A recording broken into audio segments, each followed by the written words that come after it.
Hi children, fourth class పిల్లలందరికీ కూడా very good morning నాన్న.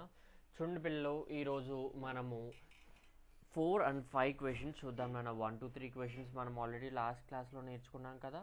సో చూడండి, 4th క్వశ్చన్ చూడండి. Name some of the animals who came to Puran Bhagat. అంటే ఆ పురాణ్ భగత్ దగ్గరికి వచ్చిన కొన్ని యానిమల్స్ నేమ్స్ అడుగుతున్నారు. ఏమేమి వచ్చినాయి? ద డీర్స్ అంటే జింకలు, ద లంగర్స్ అంటే కోతులు, and even the Himalayan black bear అంటే ఏమేమి వచ్చినాయి నాన్న? డీర్స్ వచ్చినాయి, లంగర్స్ వచ్చినాయి, Himalayan black bear came to Puran Bhagat willingly. So willingly అంటే అంగీకరిస్తూ, అంటే అవన్నీ కూడా అంగీకరిస్తూ ఎవరి దగ్గరికి వచ్చినాయి నాన్న? పురాణ్ భగత్ దగ్గరికి వచ్చినాయి కదా. సో నెక్స్ట్ 5th క్వశ్చన్ చూడండి. What did Puran Bhagat do to save the villagers? Puran Bhagat ఏం చేశాడు విలేజర్స్ని కాపాడడానికి?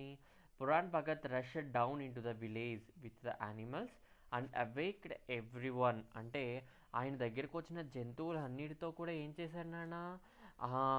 ఊర్లోకి ఏం చేశాడు? పరిగెట్టుకుని వెళ్ళటం జరిగింది. ఎందుకు? ప్రతి ఒక్కరిని కూడా లేపటానికి. మనం లెసన్లో నేర్చుకున్నాం కదా పిల్లలు. He urged the villages to move quickly across the valley and up the next hill. అంటే ఈ వ్యాలీని దాటుకుని అక్కడ ఉన్న కొండని ఎక్కేయమని చెప్పారు. ఎవరు? పురాణ్ భగత్.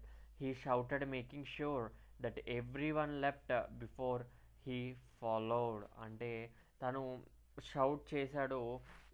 తను ఏం నిర్ణయించుకున్నాడు అంటే, తను చెప్పేటప్పటికే అందరూ కూడా ఏమయ్యారు? అతన్ని ఫాలో అయ్యి అందరూ కూడా సురక్షితంగా ఆ వ్యాలీ, అంటే ఆ వ్యాలీని దాటుకుని హిల్స్ ఎక్కి వాళ్ళ యొక్క ప్రాణాలని కాపాడుకున్నారు.